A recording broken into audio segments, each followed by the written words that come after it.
In this life, there's three types of men. Those who stand tall, and those who tower over other men. Ivan Van Sertima was one of the towering giants. Now he has taken his place to stand among the ancestors. They are no doubt as glad to have him among them as we were to be blessed with his intellect and sheer decency.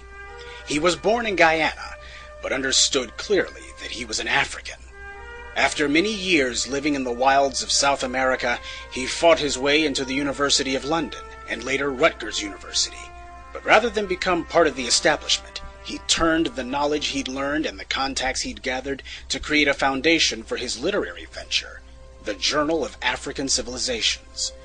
But Dr. Van Sertima was more than an academic. He was a moral champion, a warrior scholar with the heart of a poet.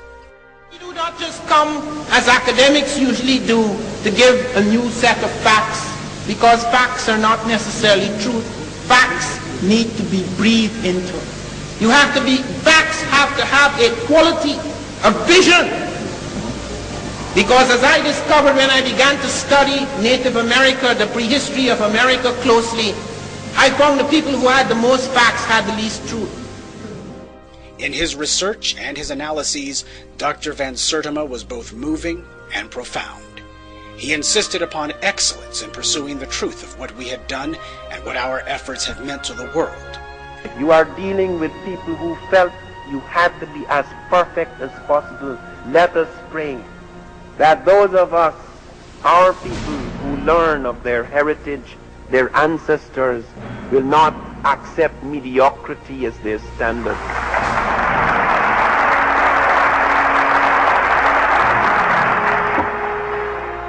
Dr. Van Sertima's main focus was the role of Africans outside of Africa, specifically the Americas, but he also helped build upon our knowledge of the Moors, and of course the Egyptians as well.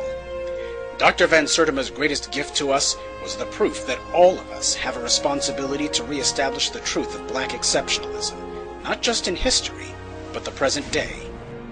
Many of us have been crippled by a certain false history of the past, so that it has become absolutely critical to remake a people, to transform a people. It is necessary to transform their conception of the past, to make them look again at the past and understand what really happened. He gave every waking hour of the last 30 years, telling our story every chance he got to anyone who would listen. If ever anyone had earned the title of Grand Master Teacher, Dr. Van Sertima had. And although he asked for nothing in return, we still owe him a debt beyond appraisal.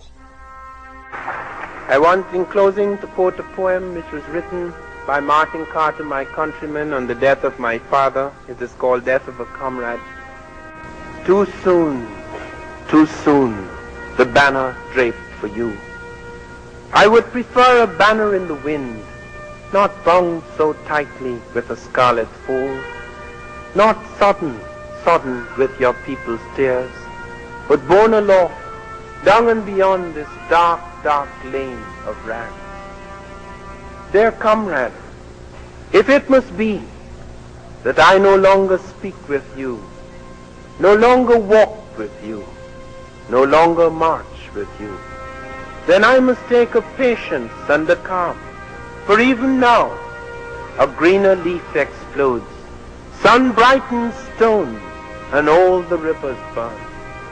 Now from the morning vanguard moving on, dear comrade, I salute you and I say, death shall not find us thinking that we die. Thank you.